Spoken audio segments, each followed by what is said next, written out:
Santiago, capítulo 3, del verso 1 al 12. Ustedes recuerdan, ¿cierto?, de que nosotros hemos estado estudiando por varios domingos ya la epístola de Santiago. Los últimos domingos, ¿cierto?, nos han expuesto nuestros hermanos. Hemos pasado ya capítulo 1, capítulo 2. Hoy día llegamos al capítulo 3. Yo creo que todos ya recuerdan, ¿cierto? Siempre cuando nosotros exponemos tratamos de recordar un poco. Esta es una epístola escrita por Santiago, muy probablemente el hermano del Señor, no el apóstol, sino que el hermano del Señor, y él está escribiendo a un público determinado de cristianos que estaban en una circunstancia determinada, ellos estaban siendo perseguidos. En el año 40, 50 aproximadamente después de Cristo, una persecución vino contra los judíos y ellos fueron dispersos por diversas regiones, ¿cierto?, más allá de Jerusalén, de tal forma que estaban sufriendo, padeciendo persecución, padeciendo malos tratos, ¿cierto?, como lo padecen los extranjeros cuando están en tierra ajena, en manos de malos dueños, de malos amos, ¿cierto? Había problema que estos amos eran ricos, abusaban de los pobres. Habían diversos problemas en aquel entonces, eran personas que estaban sufriendo.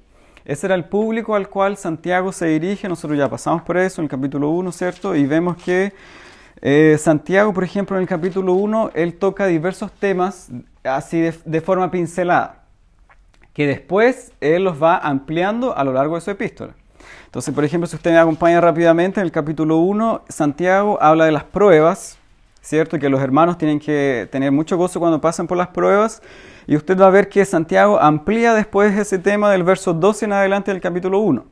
Después Santiago, por ejemplo, habla sobre la fe, ¿cierto? También de una forma, por decirlo así, pincelada. Y después usted va a ver que también fue un tema ya tratado, ¿cierto?, el domingo pasado, sobre el tema de la fe y las obras. Santiago amplía el tema de la fe. Después Santiago habla sobre la sabiduría. No sé si se acuerdan que nosotros hablamos de la sabiduría en el capítulo 1 y después Santiago lo vuelve a tocar este tema en el capítulo 3, del versículo 13 en adelante.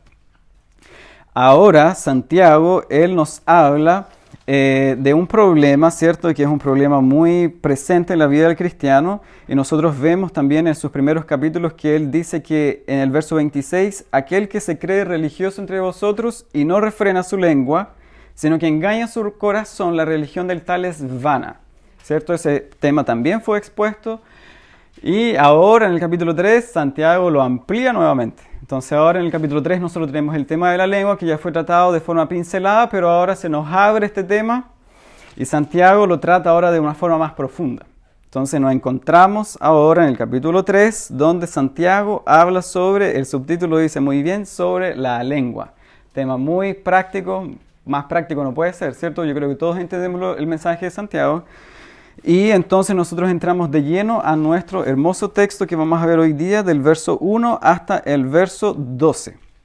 Nosotros vemos entonces que Santiago comienza en el verso 1 y verso 2. Usted me puede ir siguiendo en la lectura del capítulo 3, que él se dirige a los maestros, ¿cierto? Habían hermanos de aquella congregación que muy probablemente ellos deseaban mucho la enseñanza, les gustaba enseñar, querían ser maestros, enseñar en la iglesia. Sin embargo, quizás, probablemente, dicen los comentaristas, de que ellos veían esto como, bueno, los judíos valoraban mucho el hecho de la enseñanza en la iglesia. Las personas que enseñaban eran personas respetadas, muy valoradas, etcétera, de respeto, de autoridad, eran líderes en la iglesia. Y tal vez habían personas que también querían tener este respeto, ¿cierto? También querían ser valoradas de esa forma, pero no tomaban en cuenta la responsabilidad que tenía este hecho en sí de ser un maestro en la iglesia.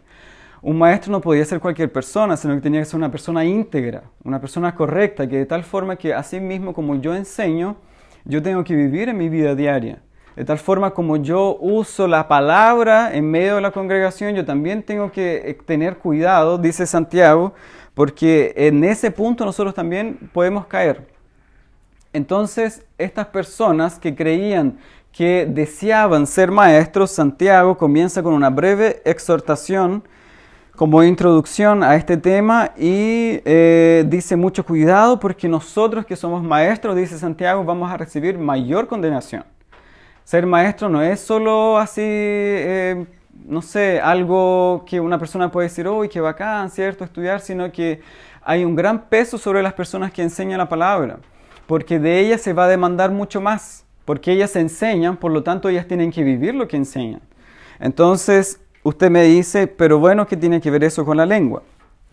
Nosotros seguimos en el verso 2 y Santiago va a decir que la persona que enseña, ¿cierto?, usa la palabra para siempre enseñar, predicar, etc., también se cae con la misma lengua.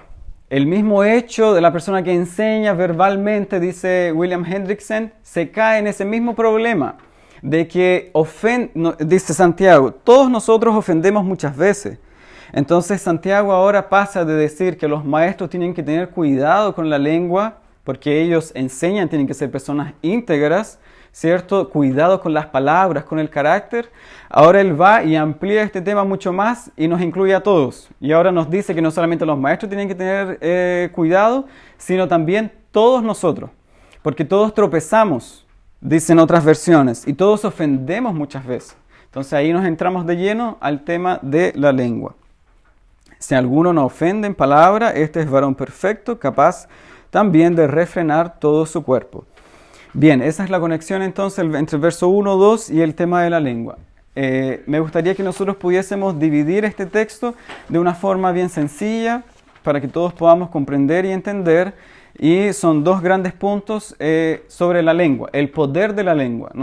Yo quiero que hoy podamos ver de una forma bien breve dos grandes puntos. La lengua tiene dos grandes poderes. El primer poder que tiene la lengua es el poder de guiar, de direccionar, de dirigir. Lo puede conducir hacia el bien y lo puede conducir hacia el mal. Del verso 1 hasta el verso número 12, usted me puede ver que aquí hay solamente un gran tema, que es el tema de la lengua, ¿cierto? Y Santiago lo va a dividir en dos poderes, el poder de dirigir, que nosotros vamos a ver, y el segundo gran poder de la lengua es el poder de destruir. También nosotros los vamos a ver en el segundo punto. La lengua tiene esos dos grandes poderes. Y en tercer lugar, Santiago nos va a llevar a que nosotros podamos examinarnos. Y en esos tres puntos, el último punto de examinarnos como conclusión a nuestro tema, en los tres puntos él trata con dos ilustraciones cada punto. Usted va a ver que en el primer punto, el poder de dirigir de la lengua, Santiago va a usar dos ilustraciones, ¿cierto? Y después en el poder destructor también, y al final también Santiago usa dos ilustraciones. Es importante que recordemos que Santiago no tenía el Nuevo Testamento en sus manos, ¿cierto? No tenía los escritos de Pablo, sino que Santiago tenía muy probablemente todo lo que se había oído y dicho de boca del Señor Jesús, ¿cierto? El Antiguo Testamento se estaba formando, por lo tanto, él también tenía el Antiguo Testamento, y nosotros vamos a ver que este tema de la lengua, bueno, en toda la epístola de Santiago, es una epístola sumamente práctica, profunda, está basado en los proverbios, ¿cierto? Y también en los dichos del Señor Jesús. De tal forma que las ilustraciones que nosotros vamos a ver, recuerden siempre que son muy parecidas a las palabras del Señor Jesús. El Señor Jesús muchas veces en sus sermones, en sus palabras, ataca el tema de la lengua. Usted puede leer el Nuevo Testamento, los Evangelios sinópticos. Jesús ataca la lengua, y no obviamente la lengua como anatomía, ¿cierto? Si el problema que nosotros tenemos no es la lengua en sí, sino que es nuestras palabras, nuestro carácter y mucho más allá nuestro corazón. A eso atañe el Señor Jesús en sus palabras. Entonces nosotros vamos a ver que Santiago se utiliza mucho de eso y las ilustraciones son muy parecidas. Vamos entonces a considerar en primer punto el poder de dirección, de dirigir que tiene la lengua. Nosotros lo vemos desde el verso 3. El poder que tiene la lengua de guiarnos hacia el bien o hacia el mal. Hermanos, yo considero que, por ejemplo, el habla, me gustaría decirlo, el habla del ser humano, el hecho de que el ser humano pueda hablar, comunicarse, expresarse, es un don de Dios. Los animales no lo tienen, ¿cierto? Esa es la gran diferencia, que a pesar que la gente hable con los perritos y con los gatos, etc., los animales no hablan. Se pueden expresar, puede ser, sí, podríamos discutirlo, pero no hablan, ¿cierto? A no ser que le hable, ahí ya está, hay que tener cuidado, ¿cierto? Hay que tener mucho cuidado con eso. Pero los animales no hablan. El ser humano, Dios le dio la poderosa capacidad de expresarse. ¿Usted ha pensado en eso? Hablar, el hecho en sí de comunicarse. Hablar con un amigo, hablar con el papá, la familia, ¿cierto? Un hermano, la esposa, comunicarse. ¿Se imaginan si todos estuviéramos callados? Sería terrible. pero Dios nos dio esa capacidad de comunicarnos. ¿Sabe cuál es el problema? De que sería fantástico sin la presencia del pecado. Pero con la presencia del pecado, nosotros utilizamos todo hacia el mal. De tal forma que el comunicarnos, que debería ser un hecho así sublime, que pudiéramos arreglar las relaciones, ¿cierto?, entre los semejantes, etc., es todo lo contrario. Con la presencia del pecado, usted sabe, en la experiencia propia, todos lo sabemos, Santiago lo dice, ofendemos con nuestra lengua. Este arte tan hermosa y tremenda que Dios nos dio de hablar, el ser humano lo utiliza para destruir. De tal forma que si usted ve en sus semejantes, ¿quién no ha vivido un tenso problema en su familia por el uso de la lengua? Malos comentarios, murmuraciones, etc. Todo eso el pecado lo distorsionó de una forma tremenda. De tal forma que usted ahí tiene en Génesis, ¿cierto? Capítulo 3, usted ya ve la mujer ya diciéndole a su marido, cuidado, mira, Dios no fue tan así, el mandamiento, distorsionando el mandamiento de Dios. Y bueno, todos caímos, ¿cierto?, por el pecado de Adán y Eva. Ahí, en todo lo largo de la Biblia, si usted ve, está el problema de la lengua. Siempre tramando cosas el ser humano, distorsionando cosas, ¿cierto? Y todo eso causa males tremendos. Entonces veamos el primer poder de dirección de la lengua, de dirigir hacia lo bueno, hacia lo malo. En la historia de la humanidad tenemos ejemplos de personas que con su palabra, con su comunicarse, guiaron hacia el bien o hacia el mal.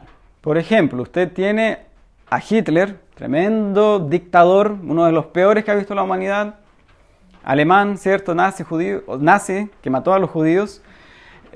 Ustedes no sé si han visto videos de eso en YouTube. Cuando Hitler hacía el uso de la palabra, era una persona que tenía un tremendo poder del habla. Convencía a todas las personas. De tal forma que toda la gente que estaba alrededor de él, usted ve que no era gente que estaba diciendo, oh, está loco, ¿cierto? O no sé, o no había nadie. Tenía un público enorme. Disuadía a todas las personas para hacer el mal. De tal forma que Hitler llegó a matar 6 millones de judíos, ¿cierto? Con el poder que él tuvo de convencer a las personas de creer la ideología que él tenía. Hitler usó el poder de la palabra para el mal. Y bueno, muchos otros a lo largo de la historia fueron al revés. Usaron el poder del habla para el bien. Santiago quiere ilustrarnos ese poder del habla con dos ilustraciones. La primera ilustración, usted ve en el verso 3, la primera y la segunda ilustración enseñan lo mismo. Santiago dice, un caballo, observemos a los caballos se les pone un freno en la boca, el cabestro que se llama, para dirigir al caballo. Imagínense usted subirse a un caballo loco, ¿cierto? Destrucción total, peligro, un caballo indomable, muy probablemente usted se puede caer, se puede fracturar, quizás hasta se muera. Porque el caballo, él es un animal que si no tiene el amo, no lo dirige y no le coloca el freno, ¿cierto? Él va a ser totalmente guiado por donde él quiere guiarse. De tal forma que esta estructura tan pequeña, tan minúscula como lo es el freno en el hocico de un caballo, ¿cierto?, que le cubre toda la cabeza, puede dirigir al caballo por completo. Así también, dice Santiago, de una forma, una ilustración yo creo que maravillosa, la lengua es una estructura tan pequeña, tan diminuta en el cuerpo humano, que si usted no la controla, ella lo va a controlar a usted. Esa es la ilustración que nos hace Santiago. El hecho de que usted no le coloque un freno en la lengua, bueno, la lengua lo va a comandar a usted entero, por completo. De tal forma que le trae al peligro, causa estragos. Usted no va a controlar sus impulsos, nada, sino que la lengua lo va a controlar usted, el mal carácter, ¿cierto? La segunda ilustración que Santiago utiliza, usted la ve después en el verso número 4. Santiago dice que también así las naves, consideremos las naves, los navíos. Los navíos obviamente son conducidos por un capitán, ¿cierto? Y imagínese tremenda estructura que nosotros tenemos de un barco, un navío grande en una tempestad, etc. Todo ese barco, esa tremenda estructura, nos dice Santiago, es guiada por un timón. Yo como que nunca lo había considerado de esa forma. A veces uno puede pensar que el barco es guiado por donde él quiere ir, por las velas, por los marineros, no sé, por la estructura tan grande que tiene de la madera, etc. No es así, sino que los marinos, ¿cierto? El capitán dirige el barco con esa pequeña estructura que se llama timón. Eso le da la dirección al barco según el viento, el oleaje, etc. Pero lo que dice, no, nosotros vamos a ir por este camino, por esta ruta, es el timón, ¿cierto? El timón es el que hace eso. De la misma forma, dice Santiago, la misma ilustración enseña lo mismo. Si nosotros, imagínense entrar a un barco donde no hay capitán ni timón. O sea, un barco así, por donde sea, no comandado por nadie.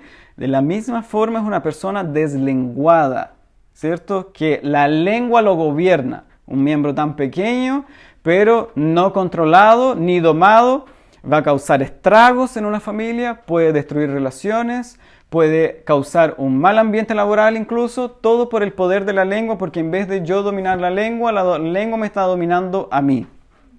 Esa es, la lengua nos va a dirigir hacia el bien o hacia el mal, según usted la domina a ella o ella lo domina a usted. Bueno, eso es una terrible realidad en nuestras vidas, ¿cierto? Todos nosotros hemos sido, yo creo que yo cuando leía este pasaje de Santiago me lamenté mucho porque si uno hace memoria, ¿cuántas cosas yo dije que no debería haber dicho? Si yo hubiese aprendido esta enseñanza, usted y yo, ¿cuántas relaciones se hubiesen mantenido? Si usted no hubiese dicho cierta cosa. Si usted hubiese dicho una cosa en vez de haberse quedado callado. Si usted pudiese haber controlado su temperamento en determinada situación, no hubiese sido un caballo loco, ¿cierto? Guiado por sus impulsos, guiado por su mal temperamento. No hubiese sido un navío, un barco sin timón, ¿cierto? Sino que muchas relaciones se hubiesen mantenido, usted no hubiese tenido problemas por el puro hecho de haber controlado su lengua. ¿Cierto? Yo creo que todos podríamos pensar en hechos relevantes de nuestra vida de que, mire, con que usted se hubiese quedado callado, usted hubiese controlado su lengua, usted hubiese sido sabio, usted hubiese sido prudente. Usted, por ejemplo, va a leer los proverbios dedican una cantidad enorme de textos hablando sobre este problema, porque este problema es un tema atingente a la vida de todos los cristianos.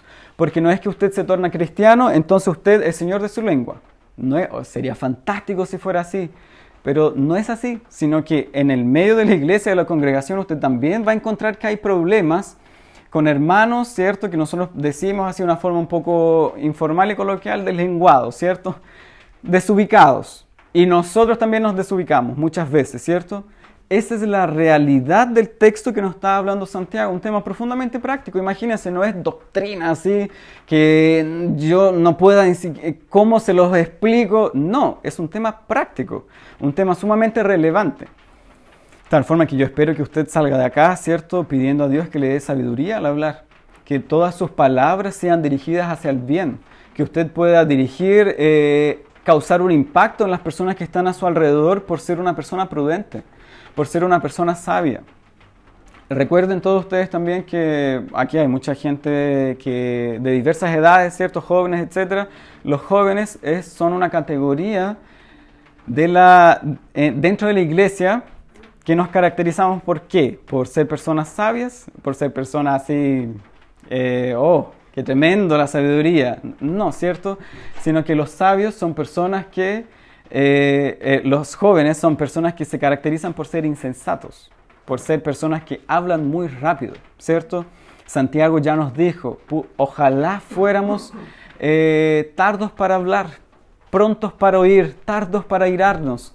Entonces, ese es un gran problema que nosotros tenemos hoy y Santiago nos está llamando la atención para que lo podamos considerar. Segundo lugar, veamos el poder destructor de la lengua. Si nosotros seguimos en nuestro texto, vea el verso 5. La lengua es un miembro pequeño, se jacta de grandes cosas. O sea, en otras palabras, la lengua es un miembro muy pequeño, pero que puede hacer grandes cosas. Observe lo que nos dice Santiago. He aquí, cuán grande bosque enciende un pequeño fuego. La lengua es un fuego. no es como un fuego. La lengua, Santiago dice de una forma explícita, es un fuego, es un mundo de maldad. La lengua está puesta entre nuestros miembros, contamina todo el cuerpo e inflama la rueda de la creación o inflama toda la existencia con lo que ella puede hacer, y ella también es inflamada por el infierno, porque toda la naturaleza es domada, sin embargo el hombre no puede domar la lengua. Nosotros vemos el poder destructor de la lengua. Ustedes recuerdan, hace muchos años en Torres del Paine vino un extranjero, ¿y qué hizo él? Él con un pequeño trozo de papel se le prendió, según él, o lo prendió sin querer, no sé. Más de 10.000 hectáreas se consumieron por ese pequeño fuego que se prendió por un papel. 10.000 hectáreas. La lengua hace exactamente lo mismo. Siendo algo tan insignificante, un poco de lengua no controlada puede causar un incendio en cualquier lugar donde usted se encuentre. De tal forma que Santiago nos vuelve a dar dos ilustraciones comparando la lengua con el fuego, y en segundo lugar también comparando la lengua con un veneno mortal. Santiago, en esta ilustración de comparar la lengua con el fuego, nos dice que apunta a, de nuevo, la lengua es sumamente peligrosa, la lengua es destructiva. Por malas palabras nosotros podemos... ¿qué nos podemos causar con una lengua como un fuego? ¿Cierto? Es por eso que mucho mejor es que usted siempre ande con un vaso de agua tirándole agua al fuego. Qué terrible es personas, usted conoce a alguien que, no sé, mira, qué sé yo, observa lo que pasó, mira, tal persona se equivocó y todo. ¡Ay, sí! Siempre se equivoca en lo mismo, siempre echándole leña al fuego. En vez de ser nosotros cristianos caracterizados por ser personas mansas. Se equivocó, a la otra lo va a hacer mejor, quizás hacer mejor, enseñémosle para que lo haga mejor. En vez de andar diciendo siempre se equivoca en lo mismo, miren, no, si no hay forma, no hay caso con él. Eso destruye, eso es fuego dentro de una iglesia. Iglesias han sido destruidas por este problema, el problema de la lengua. Comentarios. ¿Cierto? El pastor Miguel habla del tecito diabólico, ¿cierto? Vamos a tomarnos un tecito, al final no es tecito santo, es un tecito diabólico, ¿cierto? Con un poco de veneno, como lo vamos a ver después. De tal forma ahí comienza, ¿cierto? Hoy sí, mira, el hermano hizo hoy es verdad, hoy, ¿por qué no? Hoy, mira, nunca había visto eso, ¿ah? Mira, veámoslo la cosa, miren el pastor, las fallas que tiene, nunca lo habíamos considerado, no, o sea, aquí la cosa anda mal. ¿Cierto? Un poco de fuego enciende todo. Ojalá Dios conceda que en esta iglesia hayan personas que apaguen el fuego. No que aviven el fuego, sino que hayan aquí pacificadores. De tal forma que, como yo les dije al principio, Santiago siempre se basa mucho en las palabras de Jesús, cuando Jesús dice que bienaventurados los pacificadores, porque de ellos es el reino de los cielos. Varias veces los mansos de corazón, los puros, los limpios. Jesús dice en otra oportunidad que las personas que del buen tesoro, que tienen un tesoro en su corazón, del buen tesoro sacan para afuera. Hay otros que de malas palabras es porque tienen un mal tesoro en su corazón. De tal forma que de la abundancia de la boca, lo que ella habla es lo que está lleno el corazón. Es totalmente contraproducente e ilógico que nosotros veamos personas que aquí los domingos nosotros adoramos a Dios, pero el día lunes nosotros llegamos al trabajo, a la universidad, en donde sea, y seamos caracterizados por ser personas copuchentas, ¿cierto? Qué terrible hecho es eso. O que digan, y no sé, y es cristiano, qué terrible, porque es la persona que acá deja la escoba, ¿cierto? Porque su lengua es terrible, no es dominada por él, sino que la lengua lo domina por completo. Entonces, ¿cuánta falta nos hace, amados hermanos, que nosotros en vez de andar con benzina, mejor andemos con agua? Echémosles agua al fuego, de tal forma que no destruyamos, como lo dice Santiago, bosques enteros, sino que nosotros seamos caracterizados por ser personas pacificadoras, mansas, sabias, prudentes. Sí, y mire, fíjese usted que entienda que el problema de que lo vamos a ver al final, me estoy adelantando, pero cómo nosotros podemos hacer eso, cómo podemos dominar nuestra lengua, nuestras palabras. Finalmente nosotros podemos ver que el Evangelio nos lleva todo el tiempo al corazón. El corazón es el problema del hombre. De ahí, dice el Señor Jesús, salen las malas palabras, salen los malos pensamientos, la fornicación, el adulterio, todo eso del corazón. Por lo tanto, la necesidad nuestra es apuntar hacia el corazón. El corazón del hombre es el problema. La segunda ilustración que Santiago utiliza para mostrar el poder destructor de la lengua es un veneno. Observe, es un veneno mortal, dice Santiago. De tal forma que nosotros podemos ver en esta segunda ilustración que, bueno, usted sabe, ¿qué hace el veneno? El veneno no mejora a una persona, ¿cierto? Sino que aquí, con palabras muy simples, muy sencillas, Santiago nos está dando a entender que si usted obviamente le da veneno a alguien, ¿qué va a ocurrir? Esa persona se va a morir o le va a dar algo gravísimo en su cuerpo, qué sé yo, se va a desencadenar ahí, va a acabar con usted en cosa de horas, minutos o a lo más de días, ¿cierto? Usted ve las telenovelas o las series, no sé, siempre la mujer mala o el hombre malo, que para no ser tan específico, ¿cierto? Siempre esa persona que le está echando ahí un poco de veneno, así como escondido, ¿cierto? Para acabar con alguien. Santiago lo dice que de una forma más que clara, la lengua hace lo mismo, hermanos, hace lo mismo. Si usted no sazona su lengua con sal, como dice en Colosenses, usted puede destruir a las personas, destruir su alrededor.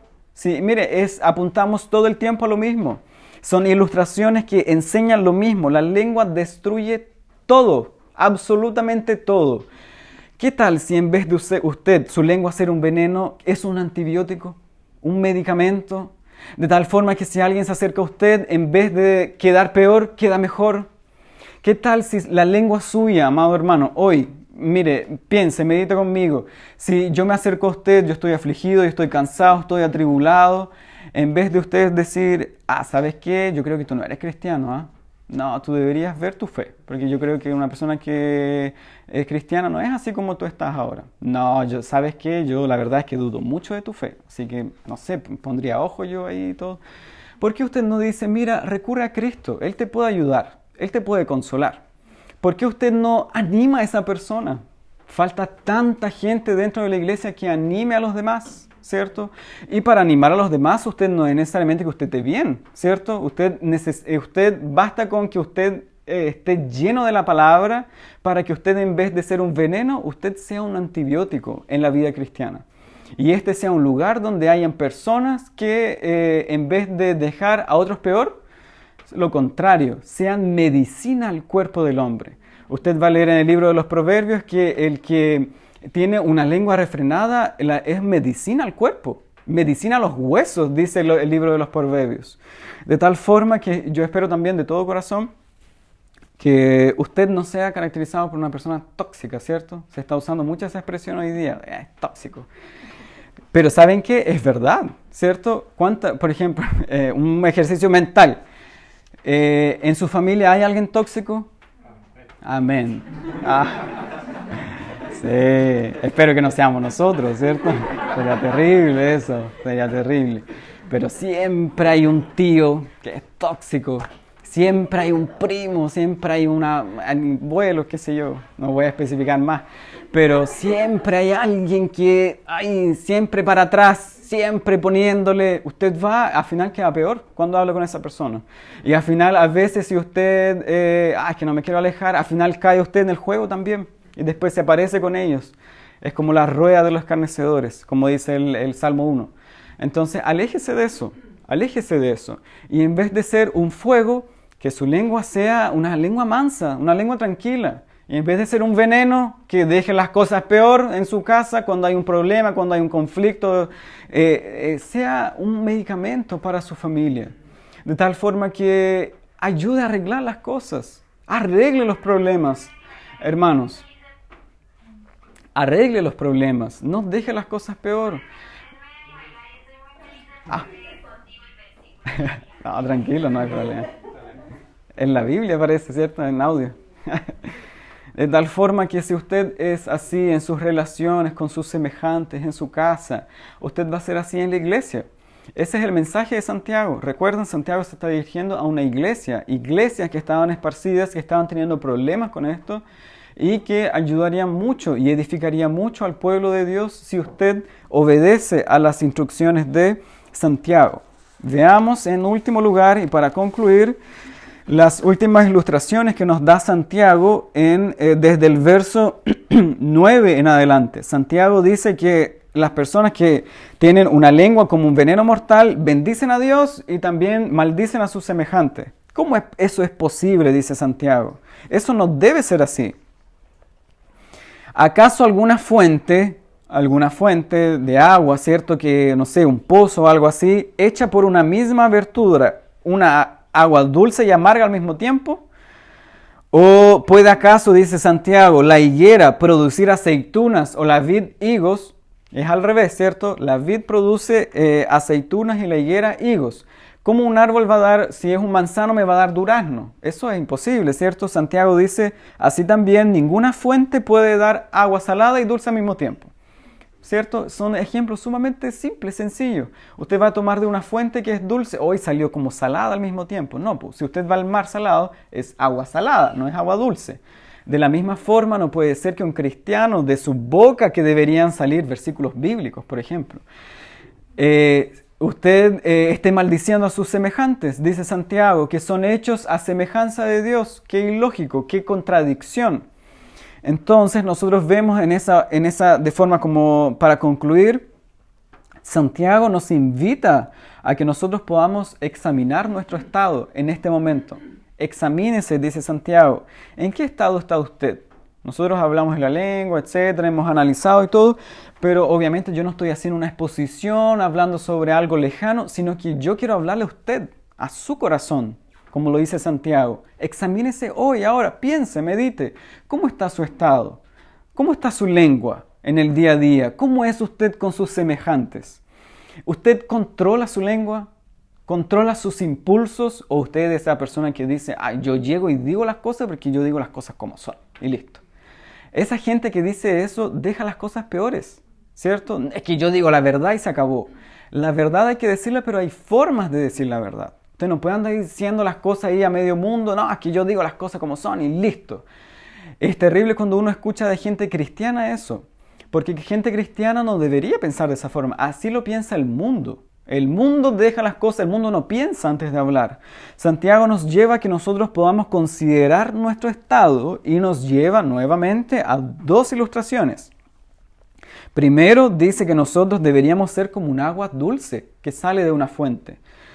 Usted sabe que en las regiones áridas, secas, por ejemplo, en esos tiempos en Palestina, regiones muy secas, desérticas, era un tremendo consuelo, alivio, alegría encontrar una fuente de agua dulce en medio del desierto. De tal forma que nosotros vamos al libro del Génesis, por ejemplo, para encontrar ejemplos. Y usted recuerda este caso problemático que hubo entre Sara y Agar, ¿cierto? Que la despidió, la echó y todo, y la pobre Agar se tuvo que ir con Ismael, su pequeño hijo, ¿cierto? Y se fue por el desierto. Y que pasó que en un momento ya desfallecía, dice el texto. De tal forma que incluso el niño clamó a Dios. Y Dios escuchó el clamor del niño, dice la palabra, y de repente Agar caminando, ella ya se había entregado por completo en el desierto. ¿Qué ocurrió? Ella encontró una fuente de agua, y eso le fue de alivio al cuerpo, a su alegría, a su alma, a su espíritu, de tal forma que recobraron fuerzas y siguieron el camino. No todo terminó ahí. Entonces, cuando usted pase por un desierto y usted bajo un sol terrible encuentre agua o lleve agua, yo creo que no hay nada más refrescante que eso. Alivio, consuelo, alegría y todo. Santiago dice, asimismo es una buena palabra atingente, una palabra sabia, prudente. Es una fuente de agua dulce. Los cristianos que lleguen a ser maduros espiritualmente, ellos serán cada vez más parecidos con su Señor. Y su Señor, Él dice en los evangelios, yo soy el agua viva, soy una fuente de agua viva. Y usted va a ver en los evangelios que todas las personas que llegaban cargadas a Jesús, no, fuera de aquí, no, yo ya no tengo más misericordia contigo, ya ha sido terrible, ya basta. Jesús los recibía a todos. Y les daba consuelo, alivio, paz, tranquilidad a todos los sedientos. Imagínense, Jesús dice en Mateo capítulo 11, verso 28, venid a mí todos los que estáis cargados, trabajados. Otras versiones dice, todos los sedientos, vengan a mí. De tal forma que nosotros deberíamos anhelar ser lo mismo, de que nosotros podamos ser una fuente para los demás. Que a todos aquellos que están cargados, atribulados, cansados, vengan a nosotros en búsqueda de encontrar una palabra certera, una palabra para aquellos que están desanimados, que están tristes, atribulados, depresivos incluso. De tal forma que si dicen, incluso usted no ve a un hermano por varios cultos, por ejemplo, búsquelo, hable con él, ¿cierto? ¿Qué le está pasando a ese hermano? Y no vaya a decir, mire pastor, ese hermano está terrible, no, ya nada con ese hermano. Sino que busque con él, hable con él, háblele, medite, recítele textos bíblicos, ¿cierto? Qué hermoso es cuando la persona está pasando por un momento terrible y hay un hermano que le trae una palabra, pero parece que viene una palabra del cielo, ¿cierto? Así, hermano, ten ánimo, ¿cierto? Cuando Pablo, ustedes recuerdan, estaba pasando por momentos terribles y todo, Dios le enviaba un ángel y le decía, Pablo, ten ánimo, tú eres muy amado, Dios está contigo. Eso deberíamos ser nosotros, no una fuente amarga, hermanos, no una fuente amarga, ¿cierto? Porque no, hemos hablado ya de eso, ¿cierto? No trae ningún provecho. De hecho, si usted es una fuente amarga, se van a alejar de usted. La gente no lo va a buscar, ¿cierto? Porque sería terrible dentro de una iglesia que uno diga, ay no, ese hermano no, porque no. Venenoso, tóxico. No, sino que qué hermoso es que usted llegue a una cierta edad en su vida, ¿cierto? Anciano, por ejemplo, lleno de días, mejor dicho, como lo dice la Biblia. Y que las personas los busquen porque es tan bueno hablar con esta persona, me trae tanto consuelo, tanto ánimo, refrigerio al alma, ¿cierto? Y no ser como un abuelito amargado, ¿cierto? Porque no es que usted sea anciano de días y usted es una persona dulce. No, ¿cierto? En la experiencia hay abuelitos que también son cosas serias, ¿cierto? Que se viven quejando, quejumbroso, todo mal. Que usted y yo podamos llegar, incluso no a ser, cuando yo sea abuelito yo voy a ser maduro, sino búsquelo ser ahora, en su juventud, a la edad que usted tenga, que usted se destaque por ser un joven sabio. Pablo le escribe a Timoteo, a Tito, que nadie desprecie tu juventud, sino tú sé ejemplo en sabiduría, en palabra, en autoridad, en mansedumbre, de tal forma que la gente se acerque a usted, como dicen los puritanos, como usted, imagínese como un árbol frondoso, que da muchas ramas, da mucha sombra para todos los animales que están cansados en el campo, se acercan a ese árbol para encontrar buenos pastos. Asimismo sea usted, para todos aquellos que están a su alrededor, usted sea un árbol frondoso, que da ánimo, que da consuelo, que da paz, tranquilidad a todos aquellos que están alrededor suyo. Y en su familia, cuando hay un problema, usted se ha caracterizado por ser la persona que equilibra el problema. Veámoslo de otra forma. Mira, si nosotros lo vemos así, no es tan terrible, ¿eh? Considerémoslo mejor. Un problema, un conflicto, incluso con usted, aunque usted no tenga la culpa, ¿para qué cortar la relación? ¿Cierto? ¿Para qué ser venenoso? No, busquemos problemas, construir puentes dentro de su familia, dentro de su relación con sus compañeros, con sus colegas, en fin, los que estén alrededor suyo. Y en segundo lugar, Santiago, nosotros seguimos en nuestro texto, el verso 12, nos hace otra comparación que indica lo mismo. Nos compara como si fuéramos un buen árbol. Lo acabamos de decir, ¿cierto? Hay un árbol bueno y hay un árbol malo. Usted lo encuentra varias veces en las palabras del Señor Jesús cuando Él dice que el árbol que da frutos malos va a ser cortado y va a ser echado al fuego, sino que los árboles buenos obviamente tienen que dar buenos frutos, ¿cierto? Frutos dignos de arrepentimiento. Lo encontramos varias veces en los evangelios y Santiago está haciendo eco de eso. De tal forma que, imagínese usted quiere comer una manzana y del manzano saca, como yo dije, una ciruela. ¡Qué decepción!, ¿cierto? No puede ser así. De tal forma que del cristiano no pudiera ser que salga de él malas palabras, ¿cierto? Que tremendo, debería asombrarnos eso, que un cristiano, bueno, ni siquiera decirlo, ¿cierto? Ni siquiera pensar por nuestra cabeza que pudiéramos decir garabatos, por ejemplo, ¿cierto? Hablar como el mundo habla, ¿cierto? Hablar las palabras que el mundo habla, los pensamientos que el mundo tiene. Ah, no, también está en esta persona. A mí me ha pasado. Y de repente, no, sí, yo también soy cristiano. Chuta, si no me dice, yo pienso que pasa piola como alguien del mundo, ¿cierto? Entonces, que no seamos caracterizados por eso, sino que seamos caracterizados por un buen árbol que da buenos frutos. ¿Qué hace la fruta? ¿Cierto? ¿Qué hacen los alimentos buenos? Dan vigor al alma.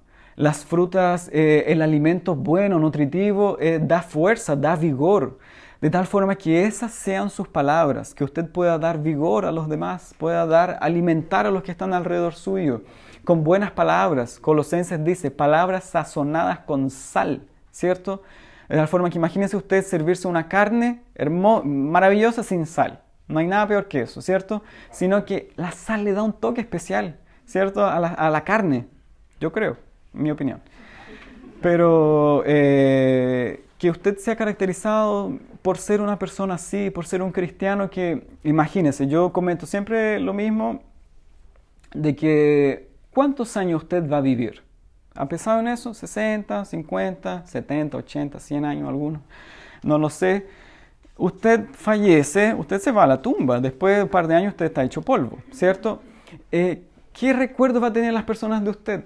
Pasó su existencia, imagínense, la gente tanto que se cree en la vida, de lograr cosas, etc.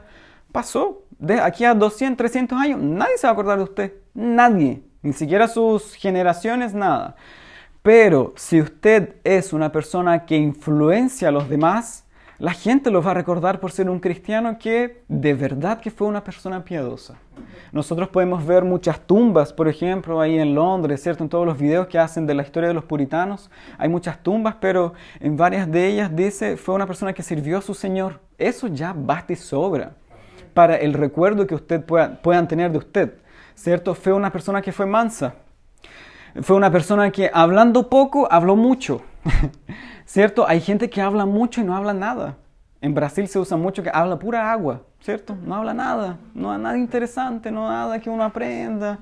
Por último, algo, no sé, novedoso. Nada, hay gente que habla, no habla nada. Y hay otros que hablando poco, hablan mucho, ¿cierto? Y ojalá todos ustedes, inclusive yo, seamos caracterizados por ser personas que hablemos sabiamente, hablemos con prudencia, ¿cierto? Que nosotros tengamos un corazón manso, piadoso, puro, de tal forma que podamos ser recordados en nuestra familia por ser pacificadores, por ser personas que reconcilian a los demás y podamos dar buen fruto como este árbol. La última pregunta, ¿cómo entonces podemos domar nuestra lengua? ¿Cierto? Si la lengua es tan difícil de domar, como dice el texto, ¿cómo podemos domar nuestra lengua? ¿Cómo usted se imagina que podamos domar la lengua? ¿Cómo usted, siendo cristiano, podemos dar solución a este problema? Podemos dar solución a este problema de una forma muy sencilla, muy fácil. Es la solución misma para todos los problemas, caminando con Dios. Las personas que caminan con Dios, yo estoy seguro de eso, por la lectura que yo hago en la Biblia, todas las personas que caminan con Dios son personas que dominan su lengua. De tal forma que en la historia de la iglesia, en la historia de la humanidad, personas que dicen ser sabias o prudentes o qué sé yo, pero usted tiene la lengua lo domina a esa persona, algo no anda bien, ¿cierto? En la ecuación algo anda mal, algo está fuera de su lugar, porque las personas que caminan con Dios no es posible que digan garabatos. Las personas que caminan con Dios no es posible que sean como una lengua como fuego, ¿cierto? Que incendian un bosque por cosas tan pequeñas y diminutas. Sino que las personas que tengan intimidad con Dios, que buscan la oración, buscan el rostro de Dios, aman la palabra de Dios. John Bunyan se habla siempre de que si lo puncionaban, en vez de salir sangre, salían textos bíblicos. Va a salir de usted la palabra de Dios. Usted va a hablar como hablaba su maestro. Un corazón puro, manso, tranquilo, dulce, puro, un buen árbol. Así va a ser usted si usted camina con Dios. Esa es la solución. Ahora, si usted no camina con Dios y usted no se esfuerza en buscar a Dios, entonces no espere tener una lengua dominada, ¿cierto? El pastor Iain Murray, él fue copastor del pastor Lloyd Jones, ¿cierto? En Londres, y cuando el doctor Lloyd Jones ya ni hablaba mucho, no hablaba casi nada porque estaba muy enfermo, Y ahí Murray dice que a mí me impactó ese hecho de que lo iba a visitar y el Dr. Lloyd Jones salía de su habitación o de su oficina donde él estudiaba y hacía sus devocionales. Murray dice que el Dr. Lloyd Jones parece que venía del cielo. Él parece que venía de una audiencia con Dios y venía a hablar con él, porque de él dice ese hombre, una persona que caminaba con Dios. Todas sus palabras, sus comentarios, era un hombre sabio, prudente, un hombre que caminaba tan cerca de Dios que lo contagiaba a sus demás, a sus alrededor. Entonces que usted también sea una persona así. Que usted camine con Dios en la intimidad y así pueda ser reconocida como una persona con una fuente dulce, como una persona que es un buen árbol y no como una persona tóxica, para la gloria de Dios. Amén. Oremos, hermanos.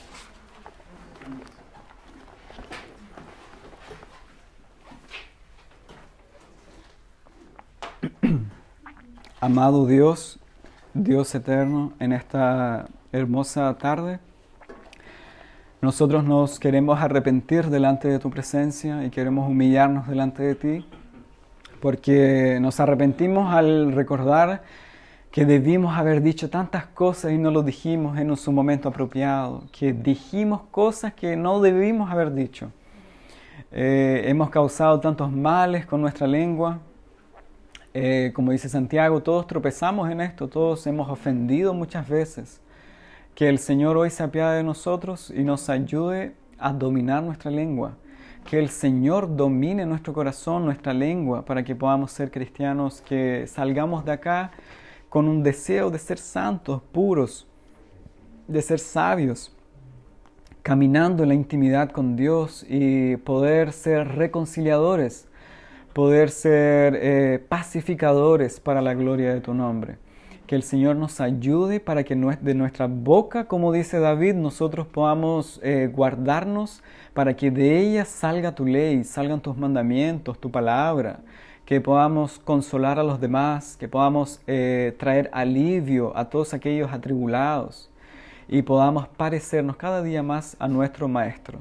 Es un tema tan sencillo de entender, pero tan difícil para nosotros en la vida práctica, Señor. Por lo tanto, apiádese de nosotros y tenga misericordia, y que hoy podamos ser sabios, prudentes, para la gloria de tu nombre. Rogamos y pedimos hoy tu bendición en el nombre de Jesús. Amén.